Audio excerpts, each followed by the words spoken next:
पार्थाय प्रतिबोधितां भगवता नारायणेन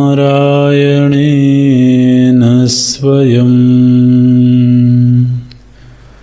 व्यासेन ग्रथितां पुराणमुनिना मध्ये महाभारतम्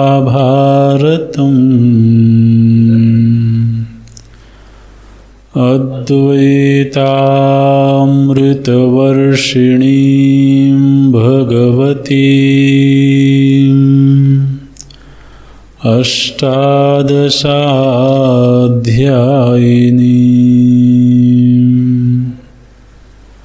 अम्ब त्वामनुसन्दधामि भगवद्गीते भवद्वेषिणी।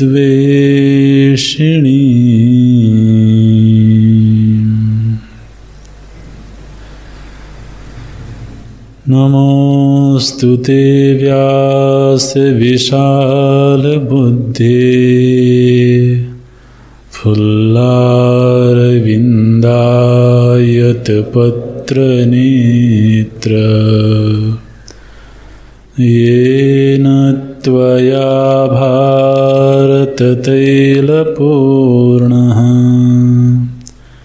प्रज्वालितो ज्ञानमयः प्रदीपः प्रपन्नपारिजाताय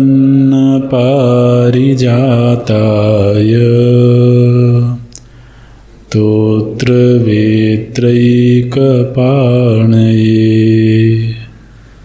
ज्ञानमुद्राय कृष्णाय गीतामृतदुहे नमः। सर्वोपनिषदो गावो दुग्धा गोपालनन्दना पार्थो वत्सः सुधीर्भोक्ता दुग्धं गीतामृतं महत्। वसुदेवसुतं देवं कंसचाणूरमर्दनं देवकी परमानन्दं कृष्णं वन्दे जगद्गुरुम्। कृष्णं वन्दे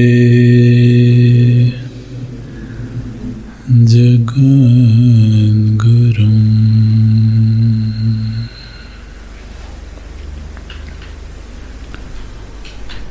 अशोच्यानन्वशोचस्त्वं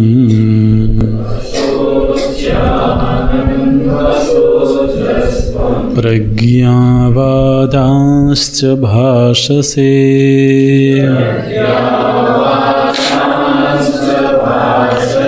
गतासून गतासूंश्च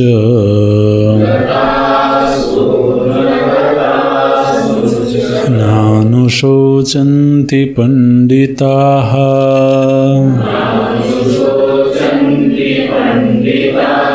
न त्वेवाहं जातु नासम्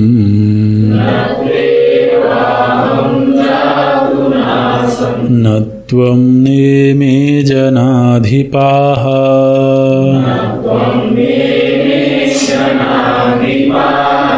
न चैव न भविष्यामः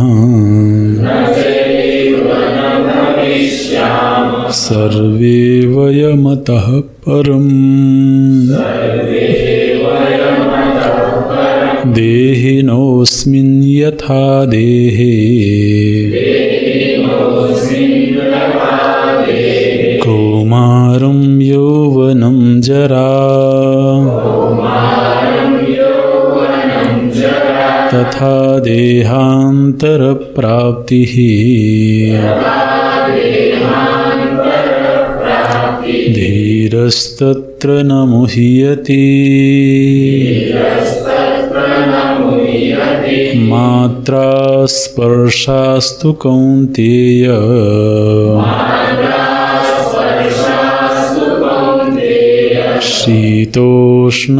शीतोष्णसुखदुःखदाः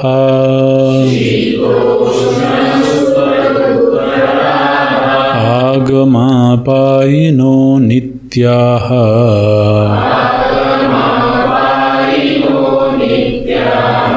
तांस्तितिक्षस्व भारत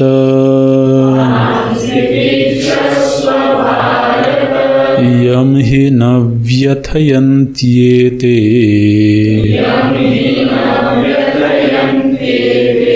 पुरुषं पुरुषर्षभ समदुःखसुखं धीरम् सोऽमृतत्वाय कल्पते सोऽमृतत्वाय कल्पते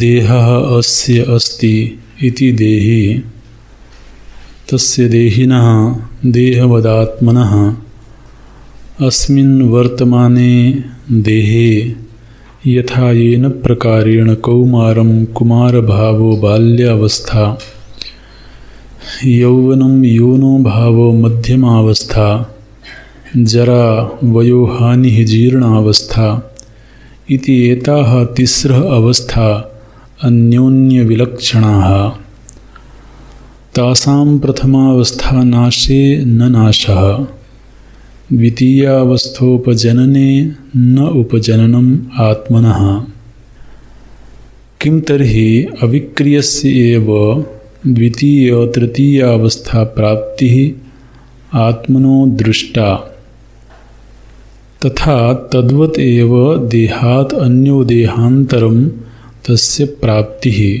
देहान्तरप्राप्तिः अविक्रियस्य एव आत्मनः इत्यर्थः धीरो धीमान् तत्र एवं सति न मुह्यति न मोहम् आपद्यते यद्यपि आत्मविनाशनिमित्तो मोहो न संभवति नित्य आत्मा इति विजानतः तथापि शीतोष्ण सुखदुःखप्राप्तिनिमित्तो मोहो लौकिको दृश्यते सुखवियोगनिमित्तो दुःखसंयोगनिमित्तः च शोकः इति एतत् अर्जुनस्य वचनम् आशङ्क्य आह मात्रा आभिः मीयन्ते शब्दादयः इति श्रोत्रादीनि इन्द्रियाणि मात्राणां स्पर्शाः शब्दादिभिः संयोगाः ते शीतोष्णसुखदुःखदाः शीतम् उष्णं सुखं दुःखं च प्रयच्छन्ति इति अथवा स्पृश्यन्ते इति स्पर्शाः विषयाः शब्दादयः मात्राः च स्पर्शाश्च शीतोष्ण सुखदुःखदाः। शीतं कदाचित् सुखं कदाचित् दुःखं तथा उष्णम् अपि अनियतरूपम्। सुखदुःखे पुनः नियतरूपे यतो न व्यभिचरतः अतः ताभ्यां पृथक् शीतोष्णयोः ग्रहणम्। यस्मात् ते मात्रास्पर्शादयः आगमापायिनः आगम अपायशीलाः तस्मात् अनित्याः अतः तान् शीतोष्णादीन् तितिक्षस्व प्रसहस्व तेषु हर्षं विषादं च मा कार्षीः इत्यर्थः। शीतोष्णादीन् सहतः किं स्यात् इति शृणु। यं हि पुरुषं सम दुःखसुखं समे दुःखसुखे यस्य तं समदुःखसुखं सुखदुःखप्राप्तौ हर्षविषादरहितं धीरं धीमन्तं न व्यथयन्ति न चालयन्ति नित्यात्मदर्शनात् एते यथोक्ताः शीतोष्णादयः। स नित्यात्मदर्शननिष्ठः द्वन्द्वसहिष्णुः अमृतत्वाय अमृतभावाय मोक्षाय कल्पते समर्थो भवति। आरंभ में भगवान श्री कृष्ण सीधे पारमार्थिक दृष्टि का निरूपण करते हैं और मानो कि कभी ऐसा प्रश्न किया जाए कि अर्जुन का जो प्रश्न नहीं है तो उस प्रश्न का उत्तर भगवान क्यों दे रहे हैं। अर्जुन के वक्तव्य से ऐसा लगता है कि वो धर्म के विषय में सम्मूढ़ हैं, धर्म सम्मूढ़ चेताः। युद्ध धर्म सम्मत है या धर्म सम्मत नहीं है, ये अर्जुन की समस्या है। तो सीधे सीधे उत्तर देना चाहिए था कि युद्ध किस तरह से धर्म सम्मत है और किस तरह से तुम्हें युद्ध करना चाहिए, युद्ध करने में ही तुम्हें वो स्वर्ग आदि की प्राप्ति होगी। तो इस तरह का उत्तर होना चाहिए था और भगवान जो उत्तर दे रहे हैं तो सीधे पारमार्थिक विषय को लेकर के चर्चा आरंभ हुई है। आत्म वस्तु है जिसकी मृत्यु नहीं होती है। इस शरीर से पूर्व भी आत्मा थी, अभी है और शरीर के पश्चात भी रहेगी। तो अब ये उत्तर मैंने साधारण दृष्टि से देखें तो अप्रासंगिक सा मालूम पड़ता है, प्रश्न के अनुरूप नहीं मालूम पड़ता है। लेकिन जैसा कि हम लोगों ने चर्चा करी है, अर्जुन ने ये बात कही कि धर्म सम्मूढ़ चेताः, लेकिन साथ ही अर्जुन ने ये भी बात कही यश्रेयः स्यात् निश्चितं ब्रूहि। तो केवल धर्म अधर्म की चर्चा से श्रेय की प्राप्ति नहीं हो सकती है जब तक कि पारमार्थिक चर्चा न की जाए, क्योंकि तत्वज्ञानात् अन्यत्र तो कैवल्य प्राप्ति ही न भवति। श्रेय का अर्थ है कैवल्य मुक्ति।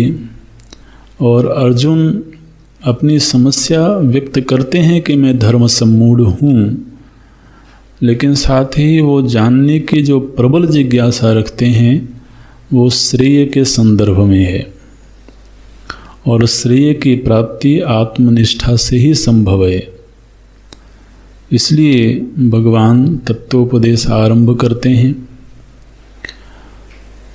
दूसरी बात, कभी ऐसा भी लोगों के मन में भाव आता है कि भाई भगवान कह रहे हैं कि आत्मा नित्य है, उसकी मृत्यु नहीं होती है, उसका विनाश नहीं होता है, वो ठीक है। तो लेकिन यहाँ तो युद्ध होने वाला है और युद्ध होगा तो उसमें लोगों की मृत्यु होगी। तो जन्म और मृत्यु का धरातल अलग है, आत्मा का धरातल अलग है। तो बड़े दार्शनिक अंदाज में लोग बोलते हैं, हाँ जी आत्मा तो अमर है। मैंने जिन्होंने थोड़ा सा भी सत्संग आदि किया होगा उस समाज में भी इस तरह की बातें सुनी जाती हैं, आत्मा तो अमर है। आत्मा का कभी जन्म नहीं होता है, उसकी कभी मृत्यु नहीं होती है। आप साधारण व्यक्ति से जिसने बहुत शास्त्राध्ययन नहीं किया होगा उससे भी पूछें जा कर के कि आत्मा के विषय में तुम्हारा क्या ख्याल है, तो कहेगा आत्मा अमर है। हो सकता है कुछ श्लोक भी बोल दे, नैनम छिंदन्ति शास्त्र शस्त्राणि नैनम दहति पावकः, तो इस तरह से वो श्लोक भी बोल दें और आत्मा अमर है ये उपदेश भी कर दें। तो अच्छा आत्मा तो अमर है और तुम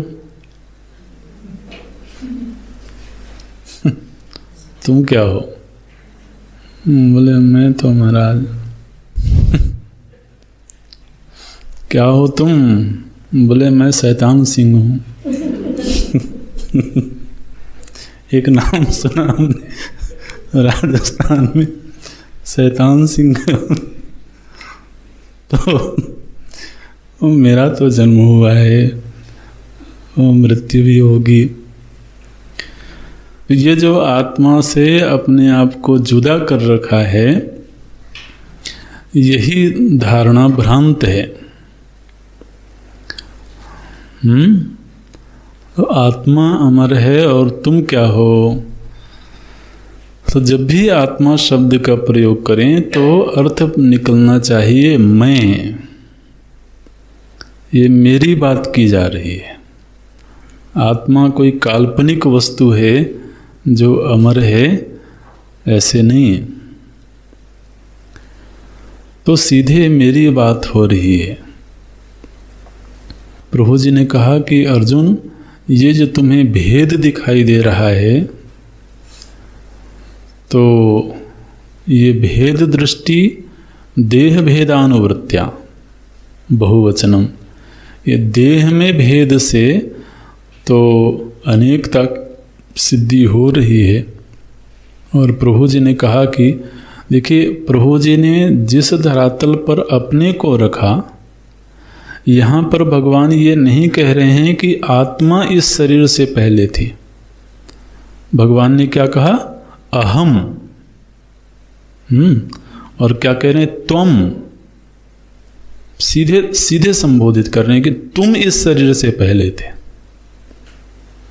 तो जब भगवान कह रहे हैं तो त्वम, तो वहां पर भगवान की दृष्टि में त्वम शब्द का अर्थ शरीर नहीं होगा, क्योंकि क्या भगवान को नहीं मालूम है कि ये शरीर तो माता कुंती के गर्भ से जन्म लिया है? तो जन्म से पहले ये शरीर नहीं था। तो जब भगवान कह रहे हैं कि त्वम, तो वहां त्वम शब्द का अर्थ भगवान के चित्त में क्या होगा, वो वहां तक हमें अपनी बुद्धि को ले जाना है। भगवान कह रहे हैं कि तुम इससे पहले नहीं थे, ऐसी बात नहीं है।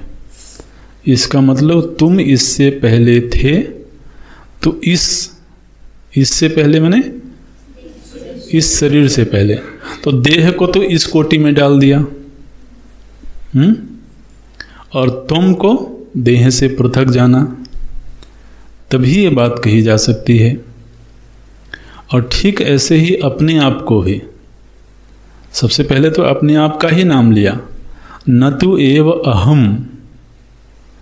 तो जिस समय भगवान ये वाणी बोल रहे हैं अहम, तो उस समय भगवान के चित्त में इस अहम शब्द का अर्थ क्या होगा? चक्रधारी श्री कृष्ण नहीं,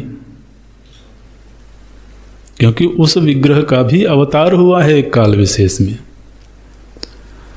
और भगवान स्वयं कह रहे हैं कि इससे पहले मैं था। ये जो देह तुमको अभी इंद्रिय गोचर हो रहा है, इसके पहले मैं था, इसका मतलब मैं का अर्थ कुछ और ही होगा।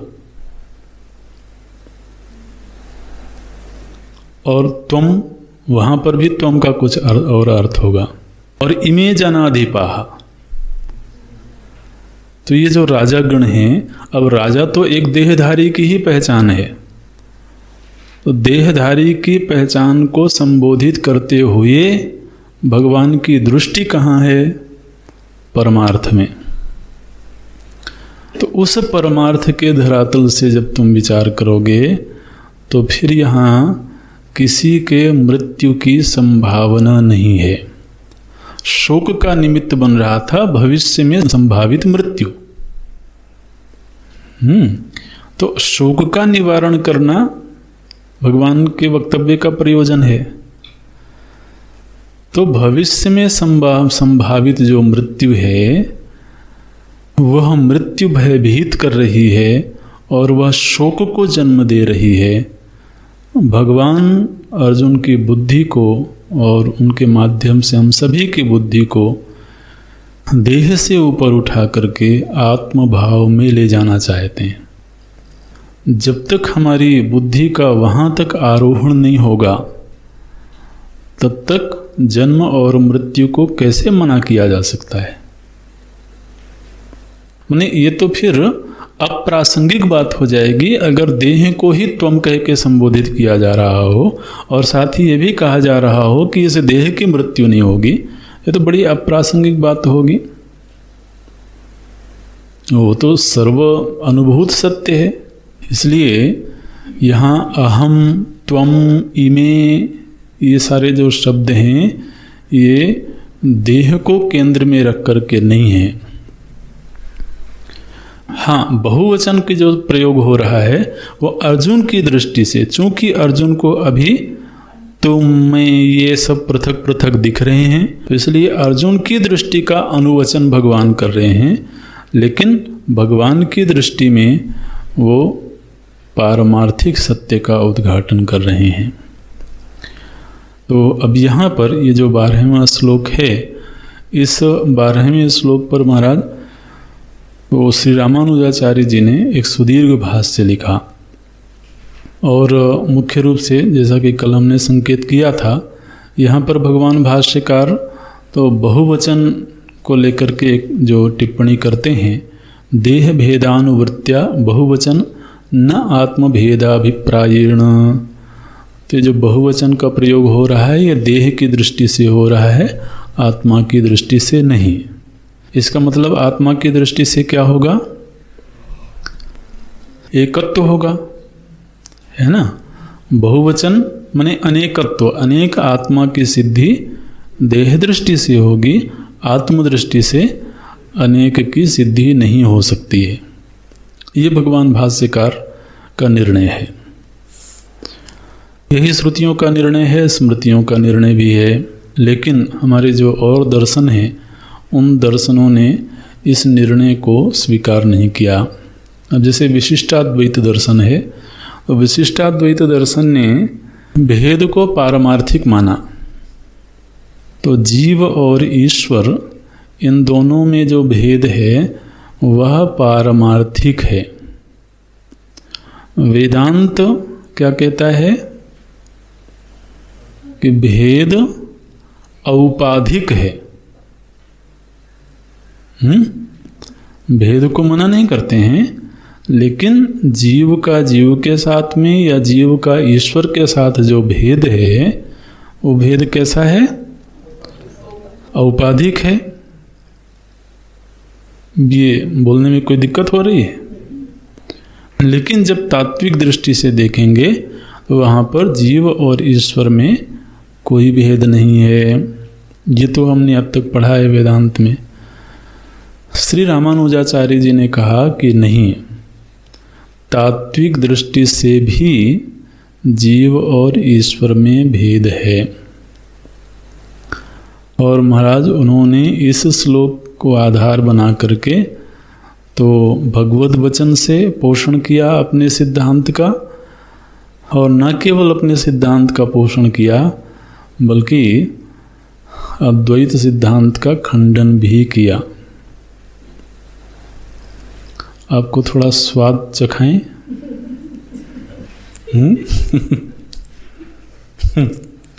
देखिए रामानुजाचार्य जी कैसे बोलते हैं इस प्रसंग में। बोले कि भाई भगवान जो है पारमार्थिक चर्चा कर रहे हैं। यहाँ पर जो भगवान कह रहे हैं कि शरीर से पहले भी मैं था, तुम थे, ये थे, तो ये कोई व्यावहारिक चर्चा हो रही है क्या? ये तो पारमार्थिक चर्चा हो रही है, सीधे तत्व चर्चा हो रही है। और तत्व चर्चा के प्रसंग में भगवान विभाग करके दिखा रहे हैं कि मैं नित्य था, तुम नित्य थे। ये पारमार्थिक चर्चा जिस समय भगवान कर रहे हैं उस समय भगवान बहुवचन का प्रयोग कर रहे हैं। तो आप कह रहे हो कि देह भेद की अनुवृत्ति से भगवान, तो भगवान के वचन के ऊपर आप अपनी टिप्पणी दे रहे हो। बोले ये ठीक नहीं है। तो क्या ठीक है जी? आप धैर्य से पढ़ना। माने ये है कि हमको कैसे कैसे प्रश्न हो सकते हैं उनका भी बोध होना चाहिए। ये तो ठीक है, हमें अपने सिद्धांत का ज्ञान होना चाहिए, निर्भ्रांत ज्ञान होना चाहिए, बिना किसी प्रकार के भ्रांत के, संशय के। लेकिन इस खुशफहमी में नहीं रहना चाहिए कि हमने सब कुछ जान लिया है। कल को यदि कोई प्रश्न खड़ा करे तो उस प्रश्न का उत्तर देने में हम कितने समर्थ हैं, ये इसका परीक्षण भी होते रहना चाहिए। और महाराज बड़े मूर्धन्य, बड़े प्रबल आचार्य हुए हैं जिनकी मेधा की कोई इंतहा नहीं है। बोलते हैं श्री रामानुजाचार्य जी, बोले यथा अहम सर्वेश्वर परमात्मा नित्य, भगवान श्री कृष्ण अपने विषय में बोल रहे हैं, यथा अहम सर्वेश्वर परमात्मा नित्य इति न अत्र संशयः, जैसे कि मैं नित्य हूँ इसमें कोई संशय नहीं है। तथैव भवन्तः क्षेत्रज्ञाः, ठीक इसी तरह से आप सब क्षेत्रज्ञ हैं, आत्मा हैं। मैंने उन्होंने कहा कि आप सब आत्मा हैं और मैं परमात्मा हूँ, तो ऐसे भेद किया प्रभु जी ने। तो भवन्तः क्षेत्रज्ञाः आत्मानः अपि नित्याः एव इति मंतव्याः, ऐसा भगवान का मंतव्य है। अच्छा अब देखना, एवं भगवतः सर्वेश्वरात् आत्मानं परस्परं च भेदः पारमार्थिकः। सर्वेश्वरात् माने सर्वेश्वर ईश्वर से, आत्मानं आत्माओं का भेद कैसा है? बोले परस्परम च भेदः पारमार्थिकः, सर्वेश्वर से आत्माओं का भेद पारमार्थिक है। इति भगवता एव उक्तम इति प्रतीयते, ये तो स्वयं भगवान की वाणी से ही प्रतीत होता है।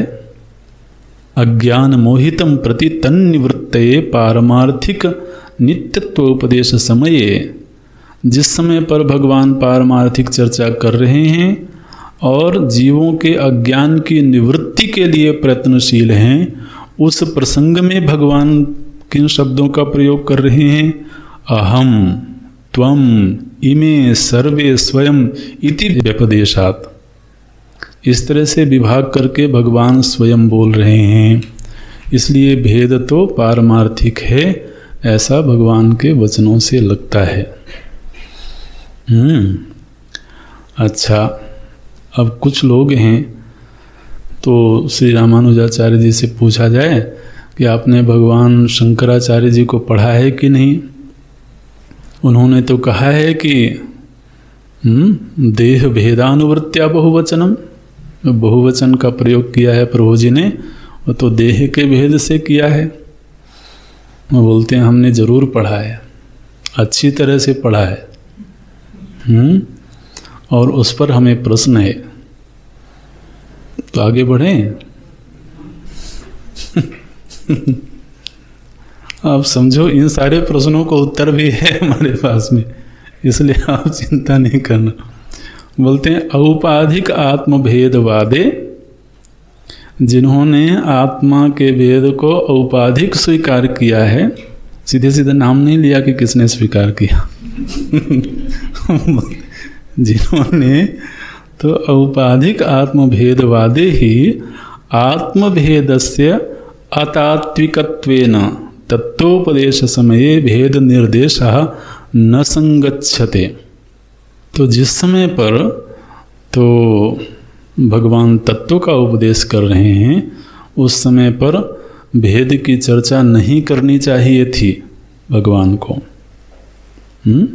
भेद निर्देशा न संगच्छते, कदा तत्वोपदेश समय, जिस समय तत्व का उपदेश कर रहे थे उस समय पर उनको भेद की चर्चा नहीं करनी चाहिए थी, क्योंकि तात्विक भेद है नहीं।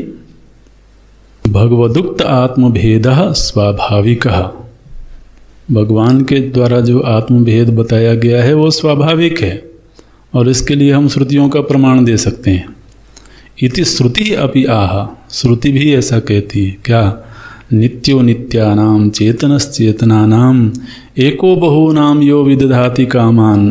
श्रुतियों ने ये बात कही है कि अनेक चेतनाएं हैं यहाँ पर, और उन सभी चेतनाओं का एक महाचेतन है जो उन सभी की कामनाओं की पूर्ति करता है, वो सर्वेश्वर है। इति नित्यानाम बहूनाम चेतनानाम, यह एकः चेतनः, अनेक चेतनवानों में से कोई एक महाचेतन है जो सकामान विदधाति, वो सभी जीवों की कामनाओं की पूर्ति करता है। तो ये तो हमारा सिद्धांत है और श्रुति से इसका पोषण होता है, स्मृति से भी इसका पोषण हो रहा है, स्वयं भगवान के वचनों से। अब प्रश्न करते हैं, अज्ञानकृत भेद दृष्टिवादे तो परम पुरुषस्य परमार्थ दृष्टे निर्विशेष कूटस्थ नित्य चैतन्यात्म याथात्म्य साक्षात्कारात् निवृत्त अज्ञान तत्कार्यतया अज्ञानकृत भेद दर्शनम तन्मूलोपदेश आदि व्यवहाराः च न संगच्छन्ते। बोले अच्छा ये बताइए कि जो उपदेश कर रहे हैं वो ज्ञानी है कि अज्ञानी है। अगर भगवान की ही बात करें तो ज्ञान से भेद दृष्टि का निवारण होता है। भेद दृष्टि अज्ञान दशा में है। भेद दृष्टि का हेतु है अज्ञान। तो इसका मतलब है कि अज्ञान की निवृत्ति हो जाने पर भेद दृष्टि का निवारण भी हो जाना चाहिए। तो अब यदि ज्ञानी में भेद दृष्टि का निवारण हो गया तो फिर ज्ञानी उपदेश किसको कर रहा है?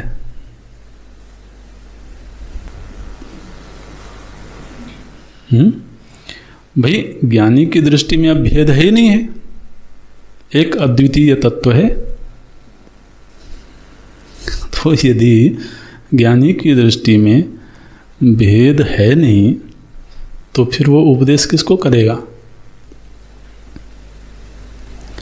तो अभी हम सारे वाक्य नहीं पढ़ेंगे, उसका जो अर्थ है वो बताएंगे।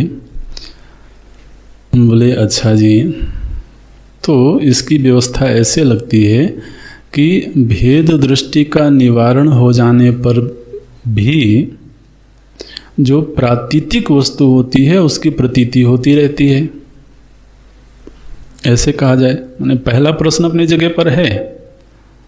मानो कि सिद्धांती ने कहा कि भेद दृष्टि का निवारण तो हो गया, लेकिन भेद की प्रतीति होती रहती है, जैसे मृग मरीचिका में।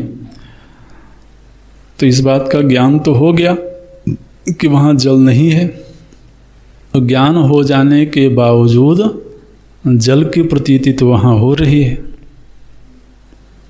तो इसी तरह से ज्ञानी की दृष्टि में अभेद की सिद्धि तो हो गई, लेकिन भेद की प्रतीति हो रही है। तो महाराज जी क्या बोलते हैं, श्री रामानुजाचार्य जी बोले, ये बताओ कि जिसको पता लग गया कि मृग मरीचिका में जल नहीं है,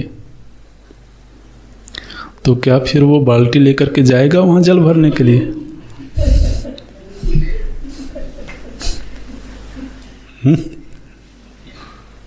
भाई चलो, प्रतीति ही हो रही है, तो क्या प्रातीतिक वस्तु के साथ में फिर वो व्यवहार करेगा? तो अगर भगवान उपदेश कर रहे हैं, माने उपदेश का व्यवहार कर रहे हैं, अब यदि उनको मालूम है कि ये सब प्रातीतिक लोग हैं, तो प्रातीतिक वस्तु के साथ कौन व्यवहार करता है? बोले अच्छा जी। तो हमारे यहाँ पर एक सिद्धांत बताया जाता है प्रतिबिंबवाद का। तो भेद की सिद्धि कैसे होती है? बोले प्रतिबिंबवाद से होती है। तो सूर्य तो एक ही है, लेकिन अनेक घड़ों में जल भरा हो तो अनेक सूर्यों की प्रतीति हो रही है। तो जिस समय अनेक सूर्यों की प्रतीति हो रही है, उस समय पर तो वो जो सूर्य है वो उनको उपदेश कर सकता है कि तुम वास्तविक सूर्य नहीं हो। तुमने अपने आप को तो जो काल्पनिक स्थिति है उसी को परमार्थ क्यों मान रखा है? तो इस तरह से वो तो उपदेश कर सकता है। बोले अच्छा, तो ये बताओ कि अगर तुमको ये मालूम हो, अभी वो उपदेश की परंपरा को ही वो अभी टारगेट कर रहे हैं कि उपदेश कैसे संभव होगा। अब यदि तुमको ये ज्ञान हो जाए कि मैं अद्वितीय आत्मा हूँ और मुझसे भिन्न कुछ भी नहीं है, और जो लोग भी दिख रहे हैं वो सब मेरे प्रतिबिंब हैं, तो तुम ऐसा करो, एक दिन दर्पण के सामने खड़े हो जाओ, और दर्पण में तुम्हारा प्रतिबिंब दिख रहा है, अब उसको उपदेश आरंभ करो।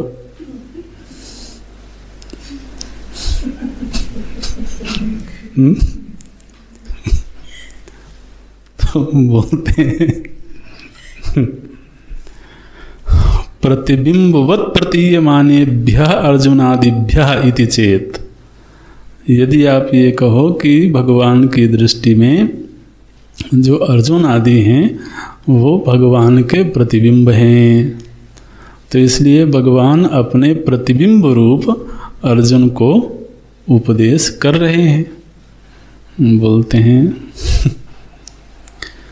तो फिर तुम ऐसा किया करो, दर्पण के सामने खड़े हो जाओ और अपने प्रतिबिंब को उपदेश करो। ये तो महाराज कोई पागल ही कर सकता है। नहीं अनुन्मत्तः कोपि, कोई भी उन्मत्त हुए बिना तो कोई भी नहीं अनुन्मत्तः कोपि मणिकृपाण दर्पणादिषु, मणि में या दर्पण में अपने ही प्रतिबिंब को देख करके प्रतीयमानेषु स्वात्म प्रतिबिंबेषु, जो प्रतीयमान स्वयं का प्रतिबिंब है, तेषां स्वात्मनः अनन्यत्वं जानन्, उनको अपने से अभिन्न जानते हुए भी तेभ्यः कमपि अर्थम उपदिशति। तो जिनको ये जानता है कि ये मुझसे भिन्न नहीं है, दर्पण आदि में प्रतिबिंब हो रहे हैं, तो ऐसे प्रतिबिंब को तो कोई उन्मत्त व्यक्ति ही उपदेश करेगा। ये बोलते हैं महाराज। फिर बोले कि अच्छा, तो हमारे यहाँ पर एक बात कही जाती है, बाधितानुवृत्ति। बाधित वृत्ति से उपदेश करते हैं।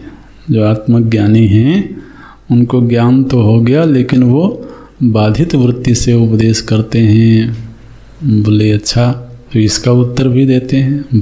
बाधितानुवृत्ति अपि तैहि न शक्यते वक्तुम बाधकेन अद्वितीय आत्मज्ञानेन आत्मव्यतिरिक्त भेद ज्ञान कारण सज्ञानया देहे विनष्टत्वात्। बोले कि देखो भाई, जिनको ज्ञान की प्राप्ति हो गई, उनकी स्वयं की दृष्टि में उनकी देह मिथ्या हो गई। ठीक, तो केवल देह ही मिथ्या नहीं हुई, बल्कि अंतःकरण भी मिथ्या हुआ। अंतःकरण भी तो बाधित हो गया। तो अंतःकरण भी बाधित हो गया, इंद्रियां भी बाधित हो गई, और अंतःकरण में जो ज्ञान था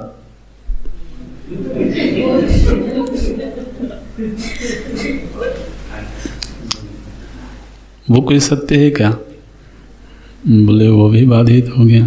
तो जो अंतःकरण, जो वाणी मिथ्या हो चुकी है, वह मिथ्या वाणी, इंद्रिय मिथ्या हुई कि नहीं हुई? बाधित हुई कि नहीं हुई?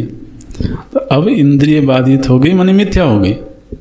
अब वह मिथ्या वाणी उपदेश कर रही है, और जिसने उपदेश सुना उसको सत्य का ज्ञान हो गया।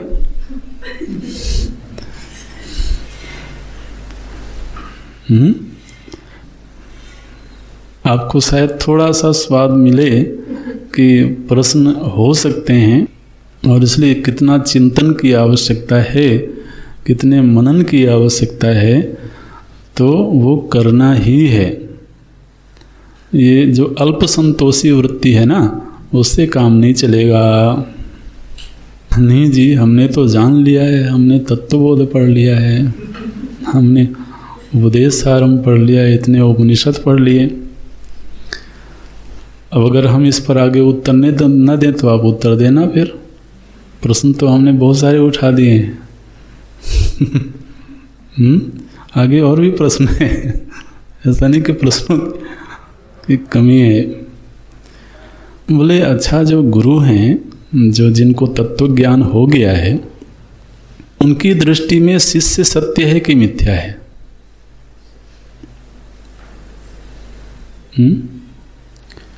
तो गुरु का शरीर भी यदि मिथ्या है और शिष्य का शरीर भी यदि मिथ्या है, तो मिथ्या के द्वारा मिथ्या को उपदेश किया जा रहा है।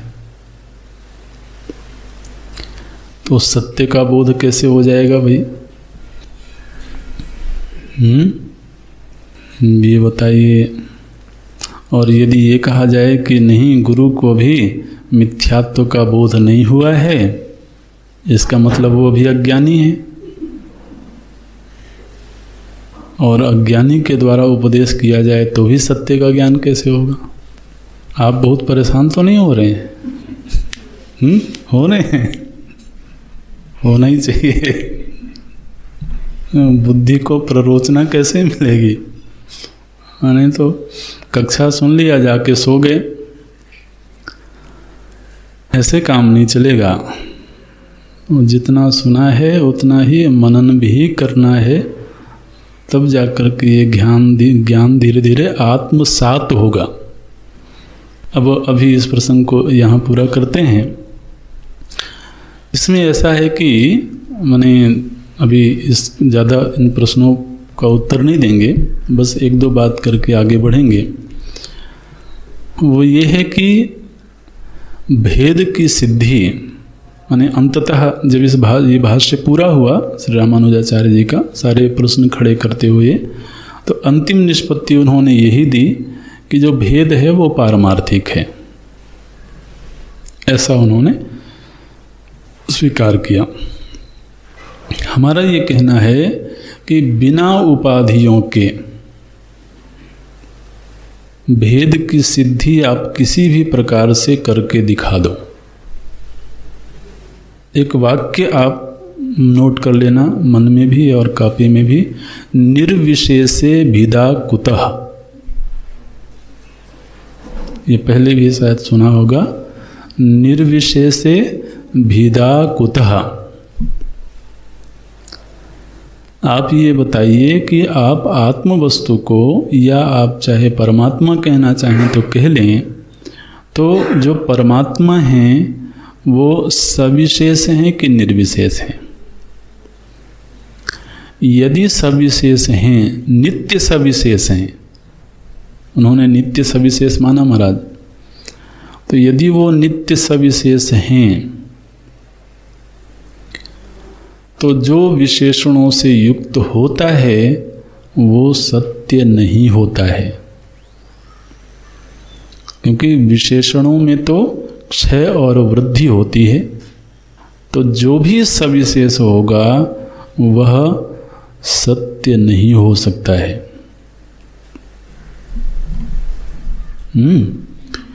इस बात को ध्यान में रखना। यदि आप ये मानते हैं कि परमात्मा सविशेष है, तो क्या ऐसी कोई वस्तु आज तक मिली है जो सविशेष भी हो और सत्य भी हो? ये सिद्ध नहीं कर सकते हैं। तो ये मानना ही पड़ेगा कि जो सत्य वस्तु है उसको निर्विशेष होना चाहिए। और जैसे ही आपने कहा कि वस्तु निर्विशेष होगी, निर्विशेष में भेद की सिद्धि नहीं हो सकती। तो ये जो बहुवचन है ये निर्विशेष में है या सविशेष में है? यदि सविशेष में है तो फिर उनमें से कोई भी सत्य नहीं है। और यदि निर्विशेष है तो उसमें फिर बहुवचन नहीं हो सकता है। ठीक है, इन सिद्धांतों पर मनन करना, चिंतन करना। दूसरी बात जो बार बार ये प्रश्न उठ रहा था कि मिथ्या को कैसे उपदेश किया जाएगा, प्रतिबिंब को कैसे उपदेश किया जाएगा, तो बाधित वृत्ति से कैसे उपदेश किया जाएगा, ये सारे प्रश्न आगे स्वयं ही वेदांत में भगवान भाष्यकार उठाएंगे और समय समय पर इनका जवाब भी दिया जाएगा। लेकिन एक बात को यहाँ पर केवल एक दृष्टांत दे करके अभी हम इसको समाप्त करेंगे, इस प्रसंग को। तो एक जगह पर वेदांत में ये दृष्टांत दिया गया कि जो स्वप्न दृष्टा है, जिस समय पर वह स्वप्न देख रहा है, तो उस समय पर जो स्वप्न देखने वाला है उसने स्वप्न जगत में सिंह को देखा, शेर को देखा, और वहां पर उसने शेर की दहाड़ सुनी। तो जैसे ही उसने शेर की दहाड़ सुनी वो जाग गया। शेर की दहाड़ से इतना भयभीत हुआ कि वो जाग गया। अब ये बताओ, शेर सत्य था कि मिथ्या था? उसका दहाड़ना सत्य था कि मिथ्या था? उसके दहाड़ से जो भय हुआ वो सत्य था कि मिथ्या था? लेकिन जागना, जागा कि नहीं? ये जागने की घटना को आप स्वप्न की घटनाओं के तुल्य कहेंगे क्या? नहीं कह सकते। तो अगर आप ये मानते हैं कि उपदेश करने वाला और उपदेश की प्रक्रिया मिथ्या जगत में घट रही है थोड़ी देर के लिए, अगर इस विचार को रखें, तो ऐसा होने पर भी जो जागृति हुई वो यथार्थ घटना थी।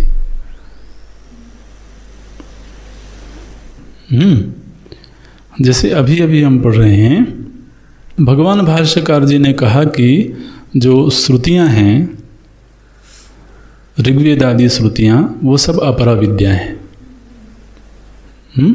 और अपरा विद्या जो है वो अविद्या ही है, ये कह दिया भगवान भाष्यकार जी ने। तो अब यदि ये श्रुतियां अपरा विद्या हैं और अविद्या हैं, तो कोई कह सकता है कि फिर हम इनका अध्ययन क्यों करें? जो अविद्या रूप ही हैं उनका अध्ययन क्यों किया जाए? लेकिन ये बात ध्यान में रखना कि वो जो श्रुति के शब्द हैं, जो शब्द राशि है, उस शब्द राशि के श्रवण से ही पराविद्या का उद्भव हुआ। जो पराविद्या प्राप्त हुई वो उस शब्द राशि के श्रवण से ही हुई। इसलिए उपदेश की अप्रासंगिकता और ये सारे जो प्रश्न हैं, इनमें कोई बहुत दम नहीं है, कोई बहुत प्रबल नहीं है। इनके उत्तर तो मैंने थोड़ा सा भी जो वेदांत को समझते होंगे वो दे सकते हैं। और एक बात और, ये तो हमने कुछ तर्कों के आधार पर आपको बातें बताई हैं, उसके पहले आप श्रुति के सिद्धांत को भी देख लें। आपने स्वयं श्रुति पढ़ी है, मृत्योः समृत्युम गच्छति यह नानेव पश्यति। अब महाराज जी से पूछा जाए कि आप इस श्रुति की संगति कैसे लगाएंगे। आप जब ये कह रहे हैं कि भेद पारमार्थिक है और श्रुति ये बात कह रही है कि जो भेददर्शी है वह मृत्यु से मृत्यु में जाता है, आप जिस जीव को उपदेश कर रहे हो पारमार्थिक रूप से भेद मान करके, तो क्या उपदेश के अनंतर जब उसको मोक्ष हुआ तो मोक्ष होने के बाद उसका जन्म मरण होगा, उसका संसरण होगा? भाई आपकी भी मोक्ष की परिभाषा यही होगी ना कि मोक्ष हो गया माने संसरण से मुक्त हो गया। और श्रुति ने तो ताल ठोक के बात कह दी है कि जब तक भेद दर्शन रहेगा तब तक संसरण रहेगा। आप श्रुति के इन वाक्यों को कैसे खंडित कर सकते हो? तब चूंकि एक श्रुति आपके फेवर में दिखाई दे रही थी तो आपने उद्धृत कर दिया। ऐसे वैचारिक मीमांसा होनी चाहिए, अध्ययन बढ़ाना चाहिए। अच्छा जी, आगे चलते हैं, हम लोग श्लोक में आते हैं। तो बोलते हैं कि देहिना अस्मिन यथि, ये दृष्टांत दिया प्रभु जी ने कि जिस तरह से शोक मोह की स्थिति नहीं बनी देह परिवर्तन से भी, माने एक देह में रहते हुए ही अवस्था परिवर्तन हुआ तो शोक का हेतु नहीं बना, तो फिर देहांतर प्राप्ति से शोक क्यों हो सकता है? तथा देहांतर प्राप्ति, बिल्कुल जैसे अवस्था परिवर्तन हो रहा था ठीक वैसे के वैसे ही देहांतर परिवर्तन होता है, देहांतर होता है। माने आप देखिए महाराज, हम सुसुप्ति में जब जाते हैं तो सुसुप्ति एक ऐसी अवस्था है जहाँ अपना होना मालूम नहीं पड़ता, एक अभान की स्थिति में हम चले जाते हैं। लेकिन उस अभान की स्थिति में जाते समय भी हमको भय नहीं लगता है, शोक नहीं होता है। क्यों नहीं होता भाई? आप तो बल्कि लोरी सुना सुना के सुलाते हो। माता जो है वो बच्चे को थपकी दे के सुलाती है। एक ऐसी स्थिति में ले जा रही है जहां उसको स्वयं के होने का भान नहीं होगा, तो उस स्थिति में जाने में भय क्यों नहीं लगता? केवल इसलिए कि हमारा अभ्यास है कि सोने के बाद मैं ही उठूंगा। ये कोई प्रमाण सिद्ध नहीं है। जब सोने जाओगे तो उसके बाद उठोगे ही।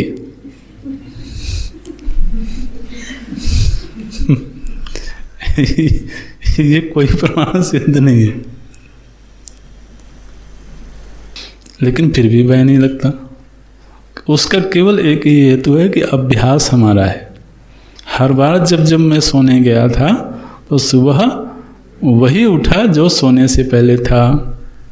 अभ्यास जन्य अनुभूति होने से हमको उस स्थिति में जाने में भय नहीं लगता। हालांकि मृत्यु भी सुसुप्ति सदृश ही एक घटना है। मृत्यु और सुसुप्ति में कोई असमानता नहीं है।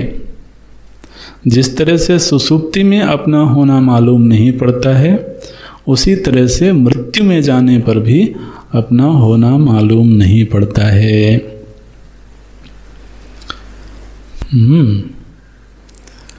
तो फिर मृत्यु में जाने से क्यों भय लग रहा है?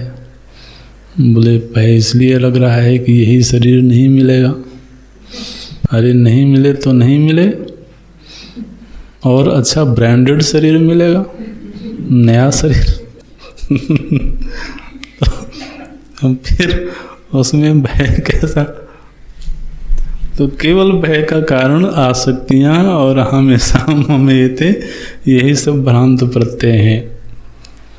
अन्यथा और कोई भय और शोक का कारण दिखाई नहीं देता है। इसका भाष्य देखते हैं इस श्लोक का। बोलते हैं देहः अस्य अस्ति इति देहि तस्य देहिनः देहवत् आत्मनः अस्मिन् वर्तमाने देहे। यह जो देही है, ये जो जीव है, यह इस देह में ही अनुभव करता है। क्या अनुभव करता है? यथा येन प्रकारेण कौमारम कुमार भावो बाल्यावस्था, यौवनम यूनो भावो मध्यमावस्था, जरा वयोहानि जीर्णावस्था इति एताः तिस्राः अवस्था अन्योन्य विलक्षणाः। ये तीनों ही अवस्थाएं एक दूसरे से विलक्षण हैं। माने जो किशोर अवस्था है वही युवावस्था नहीं है, जो युवावस्था है वही वृद्धावस्था नहीं है। तीनों ही अवस्थाएं एक दूसरे से भिन्न हैं, और अवस्था देह की है। इसका मतलब अवस्थाएं भिन्न हैं तो देह भी भिन्न ही होंगे। तासाम प्रथमावस्था नाशे, प्रथमावस्था नाशे माने कुमार अवस्था का नाश होने पर न नाशः, मेरा नाश नहीं हुआ है, ये हमारी अनुभूति है। द्वितीय अवस्था उपजनने, और द्वितीय अवस्था का जब जन्म हुआ, किशोरावस्था नष्ट हुई और युवावस्था आई, तो उस समय हमने अपना जन्मोत्सव नहीं मनाया कि देखो मेरा नया जन्म हुआ। तो न उपजननम आत्मनः, आत्मा का नया जन्म हुआ है ऐसा आपको नहीं लगा।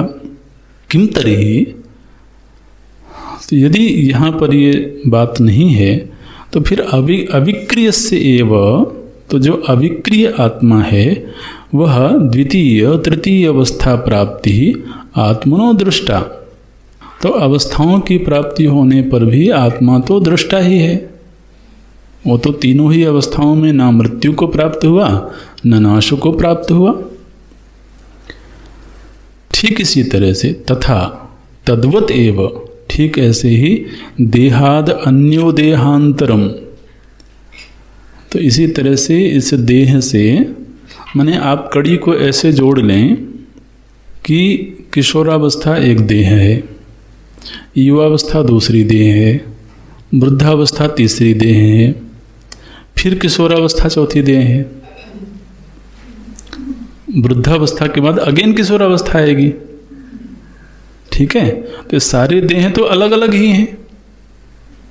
किशोरावस्था की देह भी अलग है, युवावस्था की देह भी अलग है, और वृद्धावस्था की देह भी अलग है। और एक देह के छूटने पर ही दूसरा देह प्राप्त होता है। तो किशोरावस्था की देह छूटी तो युवावस्था की देह आई, युवावस्था की देह छूटी तो वृद्धावस्था की देह आई, और वृद्धावस्था की देह छूटेगी तो पुनः किशोरावस्था की देह आएगी। तो अब हर देह के बदलने से जो अविक्रिय आत्मा है वो तो वही का वही रहा। अब इसमें शोक के लिए कहाँ स्थान है भाई? आप बताओ तो सही। बोलते हैं तद्वत एव देहाद अन्यो देहांतरम तस्य प्राप्ति ही देहांतर प्राप्ति अविक्रिय से एव आत्मनः। तो जो अविक्रिय आत्मा है उसी को देह से देहांतर की प्राप्ति हो रही है। देह दृष्टि से भी शोक का कारण नहीं है, क्योंकि हम उत्सव मनाते हैं, देखो किशोरावस्था से युवावस्था आ गई, देहांतर तो हुआ, लेकिन वो शोक का कारण तो नहीं बना। और आत्मदृष्टि से उसमें कोई परिवर्तन हुआ नहीं। धीरः धीमान तत्र एवं सति न मुह्यति। इस यथार्थ को जानते हुए जो धीर है वो मोहित नहीं होते हैं, वो शोकग्रस्त नहीं होते। अब तो ये एक तरह से पारमार्थिक उपदेश 3 श्लोकों में हुआ। प्रभु जी ने प्रतिज्ञा करी, पंडिताः न अनुशोचन्ति, उसका हेतु दिया गया 12वें श्लोक में, दृष्टांत दिया गया 13वें श्लोक की प्रथम पंक्ति में, और उपनय करके निगमन किया गया पुनः, तस्मात् धीरः तत्र न मोह्यन्ति। तो आप एक तरह से कह सकते हैं कि 3 श्लोकों में एक विषय पूरा हुआ। अब मानो कि अर्जुन के मन में ये प्रश्न उठे कि भगवान, मेरे भीतर जो मोह हो रहा है या शोक हो रहा है या कष्ट हो रहा है, वो वास्तव में आत्मा को लेके हो ही नहीं रहा है।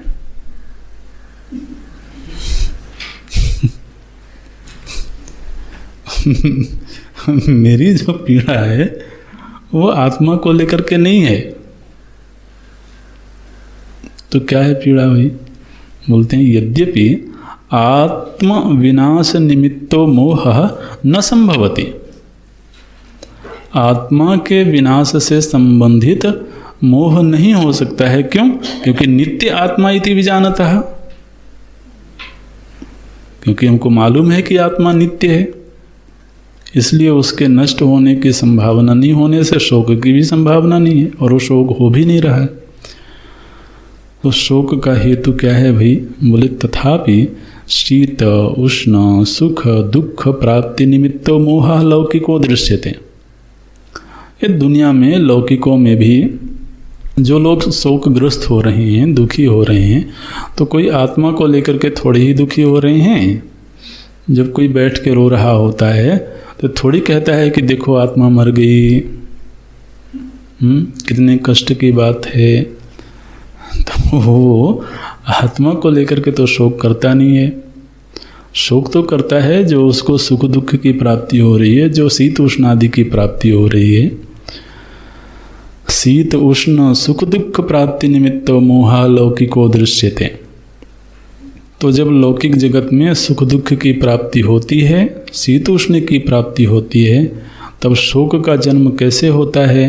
बोले सुख वियोग निमित्तः शोकः, जो सुख था उसका वियोग हो गया तो शोक का जन्म हुआ।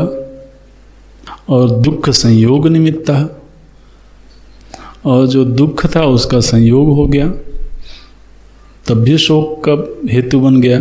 ने व्यक्ति से जोड़ करके देखें तो एक व्यक्ति जो सुख दे रहा था उसका वियोग हो गया तो शोक का जन्म हुआ, और एक व्यक्ति है जो दुख दे रहा था उसका संयोग हो गया तो भी शोक हो गया। तो जो शोक है ये तो सुख वियोग निमित्तः दुख संयोग निमित्तः च शोकः इति एतत् अर्जुनस्य वचनम आशंक्य। मानो कि प्रभु जी के मन में ये आशंका हुई होगी कि शायद अर्जुन ऐसा प्रश्न करें। अर्जुन ने ऐसा प्रश्न किया नहीं, लेकिन आशंक्य, भगवान के मन में ये शंका हुई कि शायद अर्जुन ऐसा प्रश्न करें कि भगवान ये जो सुख दुख का वियोग संयोग है यही शोक का कारण बन रहा है। इस आशंका को ध्यान में रखते हुए भगवान उत्तर देते हैं। क्या उत्तर देते हैं? बोले हे कौन्तेय, ये संबोधन है, हे कुंती पुत्र कौन्तेय, मात्रा स्पर्शास्तु आगमापायिनः।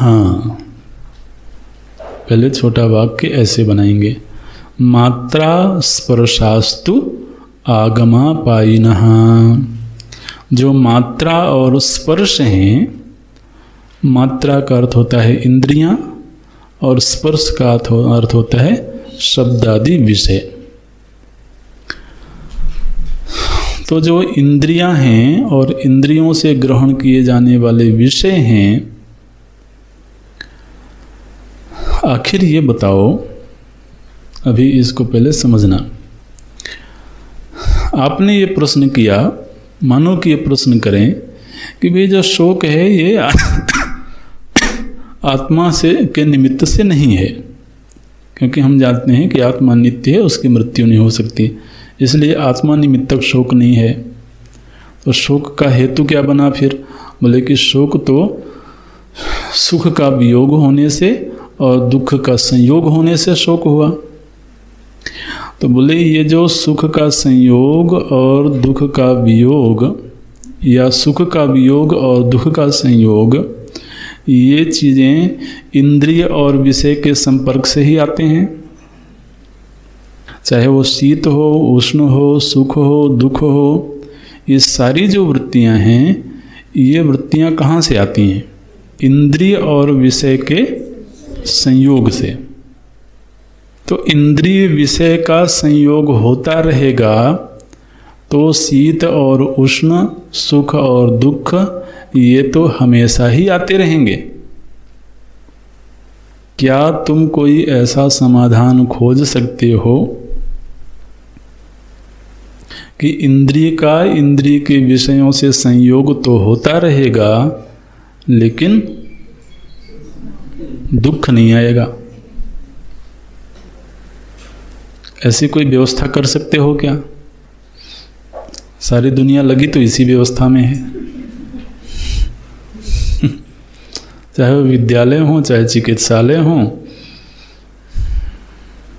चाहे सड़क हो, चाहे संसद हो, आखिर दुनिया की सारी प्रवृत्ति, विज्ञान का सारा विकास इसी चीज में लगा हुआ है कि इंद्रिय का इंद्रिय के विषयों से संयोग तो होगा लेकिन बस उससे दुख का जन्म ना होने पावे, इसी कोशिश में लगा हुआ है। लेकिन क्या आज तक किसी एक भी व्यक्ति को इसमें सफलता मिली? माने विकास के आप जिस चरम की बात करते हैं उस चरम तक पहुंच करके भी आज तक एक भी व्यक्ति ने ये बात कही कि इंद्रिय का विषय के साथ संयोग तो हो रहा है, माने विषय भोग तो हो रहा है, लेकिन मैं ऐसी स्थिति को प्राप्त हो गया हूँ कि मेरे जीवन में दुख नाम की चीज़ समाप्त हो गई। आज तक किसी ने ये वादा किया, ये दावा किया? तो इस धरातल पर जबकि यह अवश्यंभावी है, तो फिर उपाय क्या है? उपाय ये है ताम तितिक्षस्व, उनको सहो। देखिए श्लोक देखना, मात्रा स्पर्शास्तु कौन्तेय शीत उष्ण सुख दुख दाहा। माने इंद्रिय और इंद्रिय के विषय का संपर्क जो है, जिसको आप व्यावहारिक जीवन कह रहे हैं, उसकी एक अवश्यंभावी नियति है। क्या नियति है? कि वह शीत उष्ण को, सुख और दुख को निश्चित रूप से प्रदान करते रहेंगे और इनमें से कोई भी स्थायी नहीं है। माने अब तक के अपने जीवन का ही परीक्षण करके देख लें तो इंद्रिय और भोग से उत्पन्न ना तो सुख स्थायी रहा है और ना ही दुख स्थायी रहा है। तो ये दोनों ही कैसे हैं? बोले आगमापाई। आगमापाई माने आने जाने वाले। तो पहली बात तो ये है कि जब तक जीवन का ये ढंग रहेगा, नहीं, भगवान बिल्कुल यथार्थवादी बात करते हैं, कोई काल्पनिक या कोई बहुत ही आदर्शवादिता की बात नहीं करते। व्यावहारिक धरातल का जो सत्य है वो दिखाते हैं। हमारे विचारों के ऊपर किसी तरह के विचार का आरोपण नहीं है, किसी तरह का दबाव नहीं है। अगर भगवान की वाणी को आप निष्पक्ष होकर के सुने, तटस्थ होकर के देखें, तो परमार्थ के धरातल की जब बात करते हैं तो वो एक सत्य है। और जो कोई भी उस दृष्टि का अनुकरण करेगा उसे भी वो सत्य दिखेगा। माने ये कोई ऐसा उपदेश नहीं है जो केवल हमेशा के लिए एक काल्पनिक धरातल की बात हो, जिसको कोई स्पर्श ना कर सके। और जब व्यवहार की बात होती है तो व्यवहार का धरातल का जो सत्य है वो दिखा रहे हैं। व्यवहार के धरातल का सत्य ये है कि जब तक हम इंद्रिय और विषय के संयोग का जीवन जीते रहेंगे तब तक शीत उष्ण सुख दुख आदि का संयोग होता रहेगा। और ये जो संयोग है ये आगमापायी है, माने इस धरातल पर ना तो सुख स्थायी है और ना दुख स्थायी है।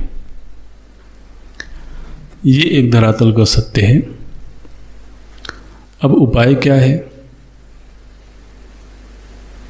अब प्रश्न ये उठेगा कि यदि ये सत्य हमको दिख रहा है और इस सत्य में से कोई हमको समस्या मालूम पड़ रही है तो उसके निवारण का उपाय क्या है? तो एक उपाय तो वो है जो हम सभी निरंतर करते रहते हैं कि सर्दी लग रही है तो उसके निवारण का उपाय कर लिया जाए, गर्मी लग रही है तो उसके निवारण का उपाय कर लिया जाए, कोई व्यक्ति सुख दे रहा है तो ऐसी व्यवस्था की जाए कि वो निरंतर पास में रहे, कोई व्यक्ति दुख दे रहा है तो ऐसी व्यवस्था की जाए कि वो दूर हो जाए। तो समाधान की कोशिश में तो हम लगे हुए हैं, एक ये मार्ग है।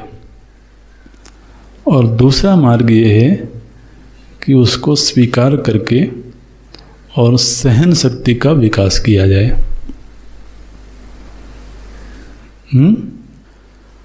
कोई तीसरा उपाय भी दिखाई देता है? या तो उसके समाधान का व्यावहारिक प्रयत्न किया जाए और या तो तितिक्षा वृत्ति से उसको सहा जाए। भगवान दूसरे उपाय की ओर हमें ले जाना चाहते हैं। क्या कहते हैं कि आगमापायिनः, दूसरा अनित्याः। एक तो वो आने जाने वाले हैं और दूसरे वो नित्य नहीं हैं। अर्जुन के लिए क्या उपदेश है और हमारे लिए क्या उपदेश है? बोलते हैं हे भारत, तान तितिक्षस्व, उनकी तितिक्षा करो। ये भगवान समाधान दिखाते हैं। अब ये पुनः एक विचारणीय विषय है, चूँकि व्यावहारिक विषय है और निश्चित रूप से इस पर विचार होना ही चाहिए, क्यों नहीं होना चाहिए।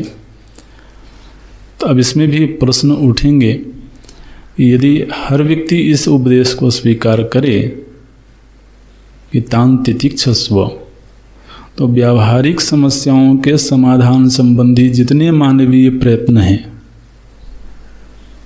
वो प्रयत्न कोई क्यों करेगा? शरीर में रोग आया है और ये कहा जाए तान तितिक्षस्व,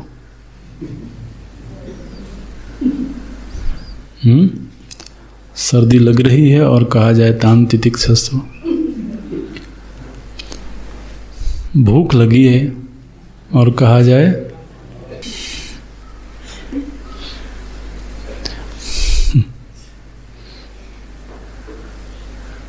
तो एक एक उपदेश महाराज तो चिंतन की मांग करता है और चिंतन करना ही है, हमको आपको ही चिंतन करना है। लेकिन भगवान दूसरे मार्ग की ओर संकेत करते हैं। तान तितिक्षस्व ये एक तरह से आदेशात्मक वाक्य है कि अर्जुन तुम तितिक्षा करो, और यदि तुम तितिक्षा करते हो तो उसका फल ये होगा कि तुम्हारे अंदर सहन शक्ति का विकास हो जाएगा, और तुम्हारे अंदर सहन शक्ति का विकास होगा तो वही शक्ति तुम्हें आध्यात्मिक यात्रा के पथ पर पथ्य का काम करेगी। अगले श्लोक को भी जोड़ करके देख लें, फिर अगली कक्षा में चर्चा करेंगे। यदि तो इस प्रथम उपदेश को किसी ने स्वीकार किया और उसने सहन शक्ति का विकास किया, तो सहन शक्ति का विकास करने का परिणाम ये होगा कि वही जो सुख दुख थे, वही जो शीत उष्ण थे, वो फिर उसको व्यथित नहीं करेंगे। क्योंकि उनके बीच जीना सीख लिया उसने। तो कल तक जो परिस्थिति उसको व्यथित कर रही थी, क्यों? क्योंकि तितिक्षा वृत्ति नहीं थी, और तितिक्षा वृत्ति नहीं होने से सहन शक्ति का विकास नहीं हुआ था। तो जो परिस्थिति उसको परेशान कर रही थी, अब सहन शक्ति का विकास हो जाने से यम ही न व्यथयन्तीयते, अब वही जो आगमा पाई सुख दुख आदि हैं, यम पुरुषम, जिस पुरुष को अब ये व्यावहारिक परिस्थितियां व्यथित नहीं कर रही हैं, सह अमृतत्वाय कल्पते, वही पुरुष अमृत वस्तु को प्राप्त करने के योग्य हो सकता है। यहां तक जाकर के ये विचार पूरा होता है। नहीं तो महाराज सारा जीवन तो इस परिस्थिति का समाधान करने में ही गुजर जाता है, गुजर ही रहा है सभी का। आखिर इसी जोड़ तोड़ में तो सारी जिंदगी गुजर रही है। जो कष्ट दे रहा है उसको किसी भी उपाय से दूर कर दो, जो सुख दे सकता है उसको किसी भी उपाय से घर में ले आओ। जीवन भर यही प्रयत्न होता है और जीवन समाप्त हो जाता है। कितने हैं जो अमृतत्वाय कल्पते? तो अगर उसी दौड़ में हम भी चल पड़े हैं तो ठीक है, वो कोई बुरा नहीं है, लेकिन फिर अमृत तत्व के विषय में विचार मत करना। यह कश्चित, यदि कोई अमृत तत्व की चाहत रखता है तो उसको दूसरा उपाय ही अपनाना चाहिए। जो भगवान कह रहे हैं वो है तान तितिक्षस्व भारत। इस पर थोड़ी सी चर्चा अगली कक्षा में करेंगे। ओम पूर्णमदः पूर्णमिदं पूर्णात् पूर्णमुदच्यते पूर्णस्य पूर्णमादाय पूर्णमेवावशिष्यते। ओम शांति शांति शांति। हरि ओम। श्री गुरुभ्यो नमः। हरि ओम।